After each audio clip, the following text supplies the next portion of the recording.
Students class 10th के chapter 3 के part 2 में आपका स्वागत है।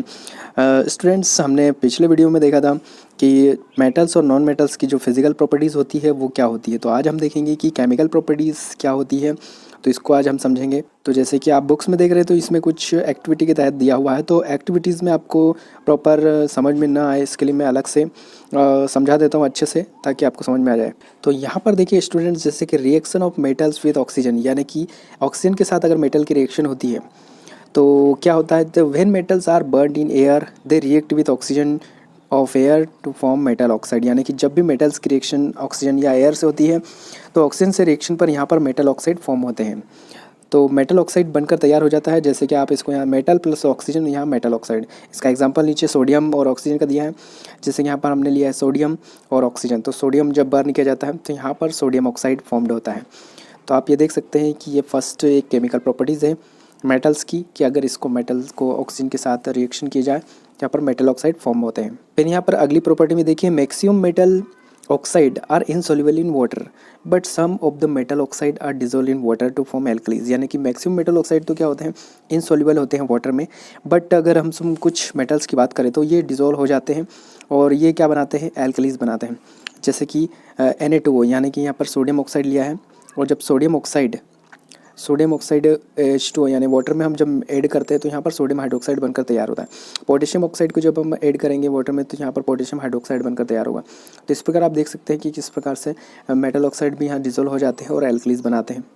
तो यहाँ पर देखिए, जैसे कि बताया है कि magnesium on heating Burns in air with A dazzling white light of form magnesium oxide, यानी यहाँ पर भी क्या फॉर्म हो रहा है, मैग्नीशियम की रिएक्शन जब ऑक्सीजन से हो रही है तो मैग्नीशियम ऑक्साइड फॉर्म हो रहा है।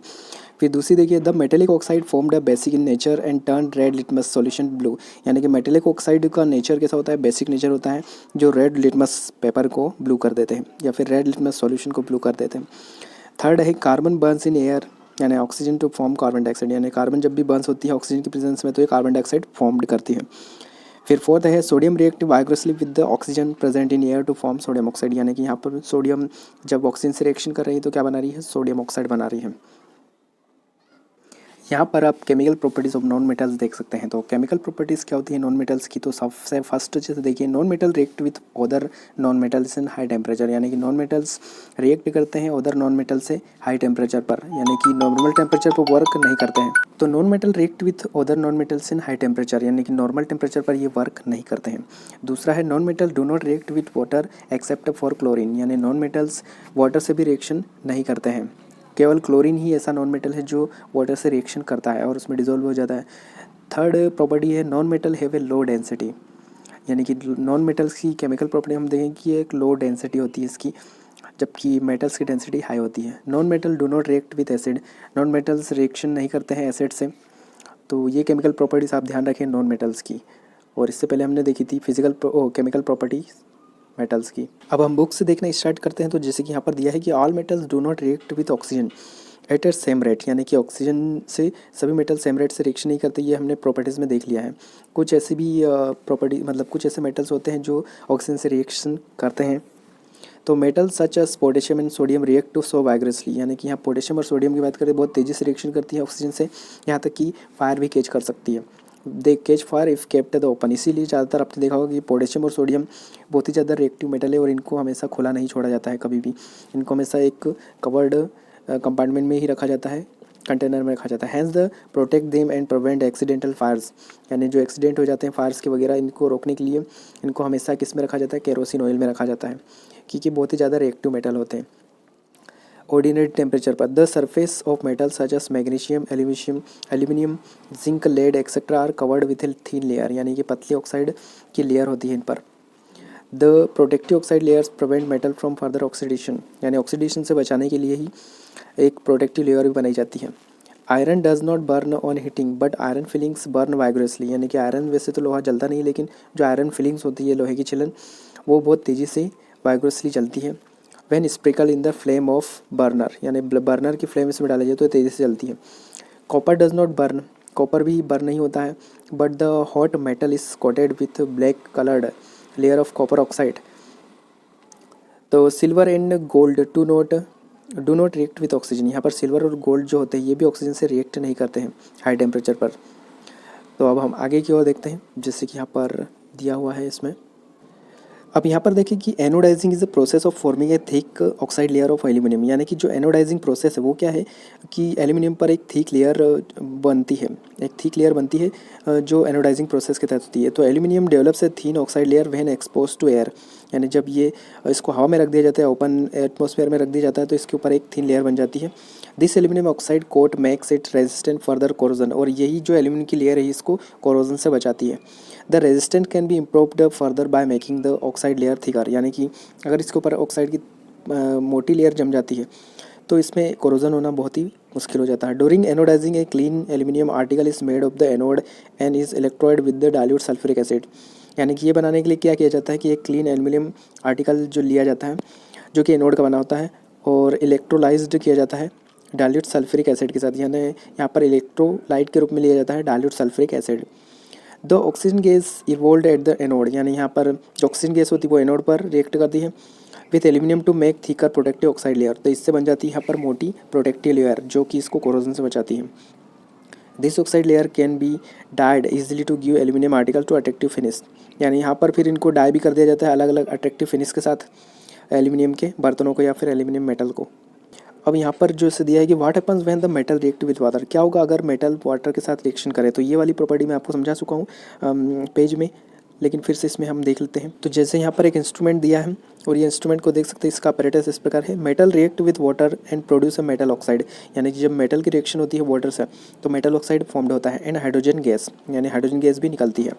Metal oxide that are soluble in water, metal oxide क्या होते हैं, सोल्यूबल होते हैं वाटर में और डिजोल्व भी होते हैं। फर्दर फॉर्म मेटल हाइड्रोक्साइड, और ये डिजोल्व होकर क्या बनाते हैं, मेटल हाइड्रोक्साइड बनाते हैं। But all metal do not react with water, आपको पता है कि सभी मेटल्स डिजोल्व नहीं होते हैं किसमें, वाटर में। अब जैसे यहाँ दिया water metal plus water metal oxide plus hydrogen, तो इस प्रकार metal oxide plus water metal hydroxide बनाता है। Metal like potassium and sodium react with violently with cold water, यानी कि जो मेटल अगर पोटेशियम से और सोडियम से रिएक्शन तो वायलेंटली, यानी कि एक तरह से खतरनाक रूप से ये रिएक्शन करती है ठंडे वाटर से। In case of sodium and potassium the reaction so violent, अगर सोडियम पोटेशियम मेटल हो तो फिर बहुत ही ज़्यादा एक्सोथर्मिक प्रोसेस होती है, वो वायलेंटली प्रोसेस होती है और ये बहुत तेज़ी से फायर भी कैच कर सकती है, जैसे कि यहाँ पर दिया है, इसको आप इक्वेशन के रूप में देख सकते हैं। The reaction of calcium with water less violent, यानी कि अगर कैल्शियम की रिएक्शन वाटर से तो वो लेस वायलेंट होती है, ज़्यादा वायलेंट नहीं होती है। The heat evolve is not sufficient for the hydrogen to catch fire, यानी कि इसमें हीट प्रॉपर नहीं मिल पाती है जिससे कि वो हाइड्रोजन गैस कैच नहीं कर पाती है फायर, तो ये कम वायलेंट होती है।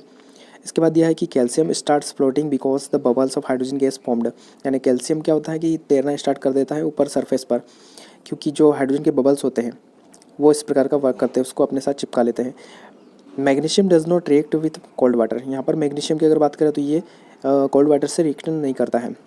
तो स्टूडेंट्स ये सब हम केमिकल प्रॉपर्टीज़ पढ़ रहे हैं। तो it react with hot water to form magnesium hydroxide and hydrogen, ये भी क्या होता है कि पानी में तैरने लग जाता है रिएक्शन के साथ, हाइड्रोजन गैस के बबल्स इसको ऊपर ले आते हैं।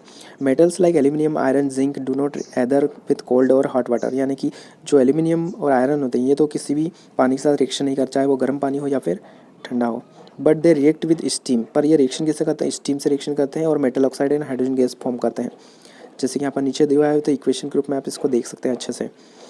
Metal such S lead copper silver and gold do not react with water at all, यानी कि जो लीड कॉपर सिल्वर गोल्ड होते हैं वो तो रिएक्शन करते ही नहीं है वाटर से। What happens when metal react with acid, तो एसिड से रिएक्शन पे क्या होता है ये आप न्यूट्रलाइजेशन प्रोसेस में पिछले चैप्टर में पढ़ चुके हैं, हम इसको एक बार फास्ट रूप से रिवाइज कर लेते हैं।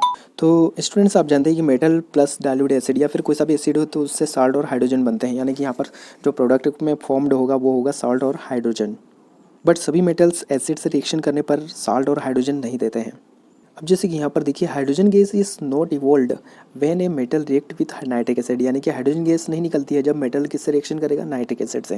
नाइट्रिक एसिड से रिएक्शन करने पर हाइड्रोजन गैस नहीं निकलती है, तो ये कॉम्पिटिटिव एग्जाम में भी पूछा जा सकता है, तो आप इसको ध्यान रखें students. It is because HNO3 is a strong oxidising agent, यानी कि ये क्या है, इसका रीज़न भी दिया है कि नाइट्रिक एसिड एक स्ट्रॉन्ग ऑक्सीडाइजिंग एजेंट है। It oxidise the H2 produce to water and itself get reduced, यानी जैसे ही हाइड्रोजन गैस बनती है तो उसको ये रिड्यूस्ड कर देता है टू एनी नाइट्रोजन ऑक्साइड्स, दूसरे नाइट्रोजन ऑक्साइड में बदल देता है। But magnesium and manganese react with very dilute HNO3 to evolve H2 gas, यानी कि अगर हम मैग्नीशियम या मैग्नीज की बात करें तो ये रिएक्शन करके हाइड्रोजन गैस देते हैं। You must have observed in activity 3.11 that the rate of formation of bubbles was the fastest in the case of magnesium.